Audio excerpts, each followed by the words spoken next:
PFI पर देश के खिलाफ साजिशें रचने के तमाम आरोप दर्ज हैं और प्रधानमंत्री नरेंद्र मोदी की हत्या से लेकर टेरर अटैक और हिंदू मुस्लिम दंगों को भड़काने के इस संगठन का जो नाम है हमेशा सुर्खियों में रहा और उसके इन्वॉल्वमेंट की भी जानकारी लगातार मिलती रही। वैसे पीएफआई काफी लंबे वक्त से केंद्र सरकार की आंखों की किरकिरी भी बना हुआ है, जिसमें नकेल कसने के लिए सरकार ने जो फुल प्रूफ प्लान बनाया था, अब उस प्लान पर एक्शन शुरू हो चुका है। पीएफआई के खिलाफ जो एक्शन चल रहा है वो अपने आप में अभूतपूर्व है और इसका अंदाजा आपको इस ऑपरेशन की इनसाइड स्टोरी से हो गया होगा, जिसके बारे में अब हम आपको और विस्तार से बताने वाले हैं। पीएफआई पर देशव्यापी छापेमारी की प्लानिंग का केंद्र सरकार ने अगस्त में ही इसे फाइनल कर दिया था, जिसके लिए एनआईए, ईडी और अलग अलग राज्यों की पुलिस के बीच कोऑर्डिनेशन किया गया और इस बड़े ऑपरेशन को राष्ट्रीय जांच एजेंसी यानी कि एनआईए लीड कर रही है। इस देशव्यापी छापेमारी अभियान में 4 आईजी, 1 एडीजी, 16 एसपी समेत एनआईए के 200 जवान इसमें शामिल हैं, जबकि राज्य पुलिस और सीएपीएफ के 100 जवानों की इस ऑपरेशन में ड्यूटी लगाई गई है। इंटेलिजेंस ब्यूरो और रॉ ने पीएफआई के ठिकानों और सदस्यों की खुफिया जानकारी उपलब्ध करवाई थी। अलग अलग राज्यों में छापेमारी की कार्रवाई को मॉनिटर करने के लिए 6 कंट्रोल रूम भी बनाए गए, जबकि कमांड कंट्रोल सेंटर गृह मंत्रालय में बनाया गया, जहां खुद गृह मंत्री अमित शाह और एनएसए अजीत डोभाल इस ऑपरेशन को मॉनिटर कर रहे हैं। वैसे तो इससे सबसे पहले एनआईए पीएफआई के ठिकानों पर लगातार छापेमारी कर चुकी है। इससे पहले भी ये खबरें लगातार आपके सामने आई होगी, लेकिन 18 सितंबर को एनआईए ने आंध्र प्रदेश और तेलंगाना में 23 जगहों पर रेड मारी, लेकिन वो तो सिर्फ ट्रेलर था। असली पिक्चर तो अब शुरू हुई है, जिससे पीएफआई की जड़ें हिल गई हैं और उससे जुड़े लोग भी अब बौखला गए। देश भर में छापेमारी से हैरान पीएफआई ने जगह जगह पर विरोध प्रदर्शन किया। जहां जहां छापेमारी हुई वहां पीएफआई के सदस्यों ने खूब हंगामा किया। ये तस्वीरें भी उसी की आ रही, उस हंगामे की।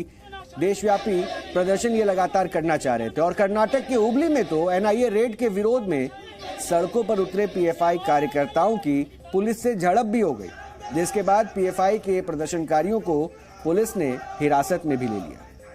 ऐसे ही प्रदर्शन केरल से लेकर असम और राजस्थान से लेकर तमिलनाडु तक हुए, लेकिन पीएफआई के हंगामे की आशंका पहले से थी, इसलिए केंद्रीय बलों की तैनाती की गई थी।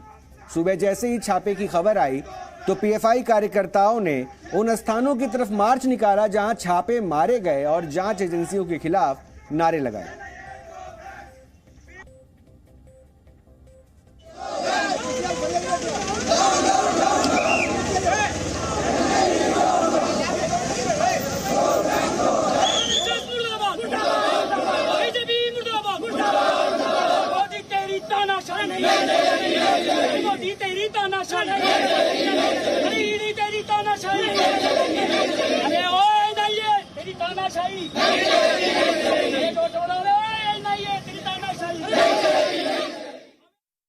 एक पॉपुलर फ्रंट ऑफ इंडिया एक सामाजिक संगठन है जो आप कोरोना काल के अंदर देखे होंगे, जहाँ पे लोगों ने बॉडी उठाने के लिए मना कर दिया था, चाहे वो मुस्लिम्स हो चाहे नॉन मुस्लिम्स हो, उनकी बॉडी उठाने के लिए मना कर दिया था। लेकिन पॉपुलर फ्रंट ऑफ इंडिया एक ऐसी सामाजिक संगठन है जो उस बॉडी को लेके जाके उनको कब्रिस्तान के अंदर उनको दफनाया गया और जो नॉन मुस्लिम थे उनको लेके जाके मतलब उनको जो क्रियाक्रम था शमशान में उनको लेके जाके उनका क्रियाक्रम किया गया।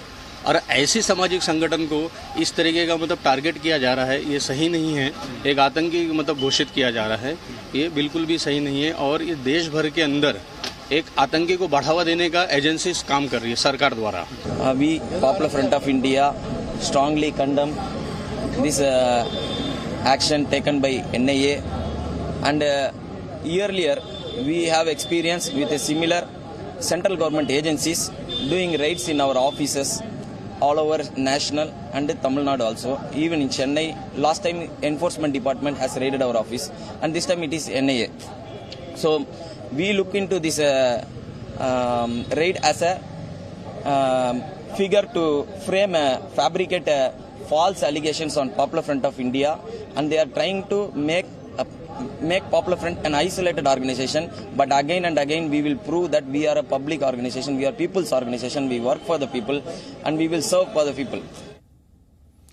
सीएए और एनआरसी को लेकर देश भर में हुए धरना प्रदर्शनों से लेकर कर्नाटक में हिजाब विवाद तक, हाथरस दंगों की साजिश से लेकर किसान आंदोलन तक, सब में एक चीज कॉमन थी और वो चीज थी पॉपुलर फ्रंट ऑफ इंडिया की भूमिका। और देश भर में हो रही छापेमारी के जरिए इसी का हिसाब हो रहा है। तो पीएफआई के होश अभी उड़े हुए हैं। वैसे पीएफआई ने एक बयान में कहा कि उनकी आवाज को दबाने के लिए एजेंसियों का इस्तेमाल किया जा रहा है, जिसका वो कड़ा विरोध करते हैं। और पीएफआई ने कहा कि एनआईए और ईडी की छापेमारी और उसके नेताओं की गिरफ्तारी अन्यायपूर्ण है। पीएफआई ने आरोप लगाया है कि एनआईए के बेबुनियाद दावे और सनसनी फैलाने का मकसद उनके खिलाफ आतंक का माहौल बनाना है। पीएफआई ने बयान में यह भी कहा है कि इस एक्शन पर कभी आत्मसमर्पण नहीं करेगा। और अब पीएफआई के खिलाफ देशव्यापी छापेमारी पर राजनीति भी शुरू हो चुकी है और हर नेता अपनी पार्टी लाइन के हिसाब से रिएक्शन भी दे रहा है। All forms of communalism, all forms of violence, regardless of where they come from, are the same and should be combated. There should be zero tolerance on communalism regardless of where it's coming from. This is what is being reported, but we don't know what is the truth, what are the facts. Let government come forward to share the facts and truth with the people. Then only one can speak on that issue, because it is an ongoing thing, but these are reports coming out in media and public domain. But government, what is the government's position? Nobody knows. Popular front of India ये संगठन है, ये संगठन आतंकवादियों से संबंधित है। संगठन चलाने में हमारा विरोध नहीं है, मुस्लिम समाज को इकट्ठा करने में हमारा विरोध नहीं है, लेकिन देश का नाम लेकर मतलब यहाँ आतंकवाद को फैलाने की कोशिश अगर होती है तो जरूर उस पर एक्शन लेने की आवश्यकता होती है। जिस तरह एनआईए और ईडी के छापे पड़ रहे हैं, इसका मैं स्वागत करता हूँ। कानून अपना काम करता है, इस पर हमारी कोई टिप्पणी नहीं, लेकिन मैं ये जरूर कहूंगा पीएफआई आज एक आतंकवादी संगठन है जो भारत विरोधी काम करता है। पूर्णिया को उसने अपना सेंटर बनाया है, फुलवारी शरीफ में पकड़े गए, उसकी प्लानिंग आपने देखा सुना कि वो भारत को पहले ही मुस्लिम राष्ट्र बना देना चाहता 1947 के पहले।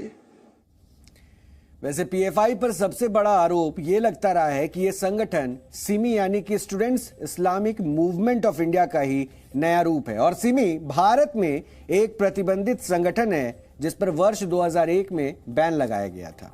22 फरवरी 2006 को पीएफआई का अनौपचारिक रूप से गठन हुआ, लेकिन औपचारिक रूप से इसके गठन का ऐलान 17 फरवरी 2007 को किया गया था। इसे 3 संगठनों को मिलाकर तैयार किया गया।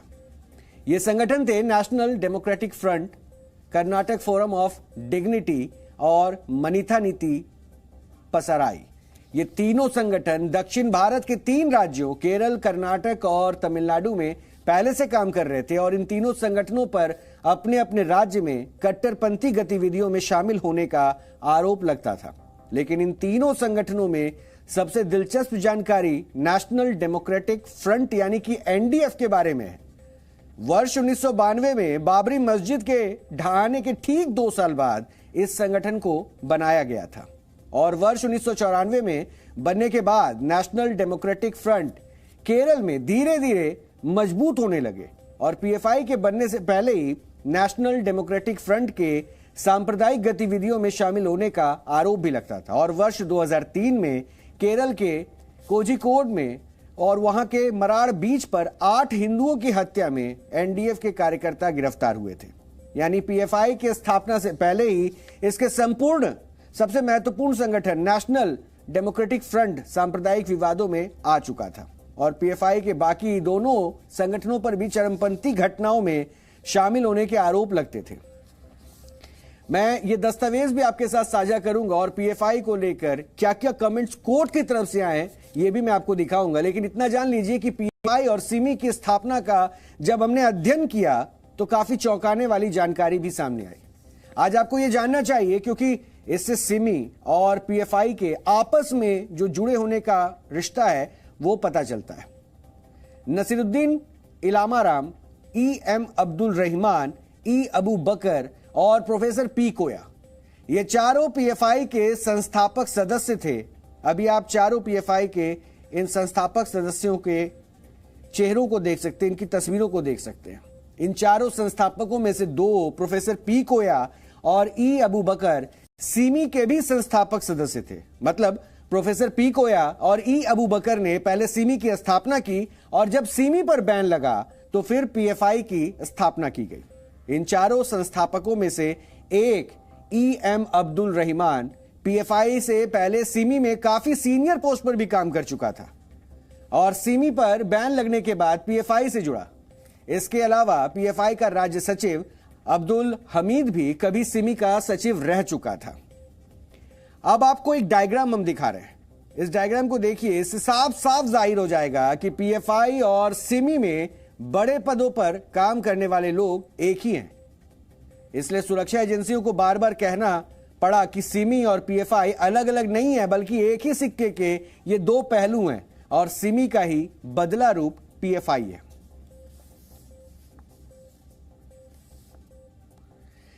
जिन साक्ष्यों को हमने आपके सामने रखा है उससे पीएफआई और सिमी के एक होने के पुख्ता सबूत भी मिल जाते हैं। और सिमी पर बैन लगने के बाद पीएफआई ने जिस तरह से अपनी गतिविधियां तेज की, उसके बाद उस पर बीते 15 सालों में कई गंभीर आरोप भी लगे। इन आरोपों में देश भर में हत्या, दंगा, हिंसा, मुस्लिमों का ब्रेन वॉश, आईएसआईएस में युवाओं को भर्ती के लिए प्रेरित करना, टेरर फंडिंग, हवाला से पैसा जुटाना, मदरसा में जिहादी पाठशाला चलाना, किडनैपिंग, आतंकी ट्रेनिंग देना, बम हथियार बनाना, देश विरोधी नारा लगाना, हिंदुस्तान के खिलाफ लोगों को तैयार करना और देश को अस्थिर करना शामिल है।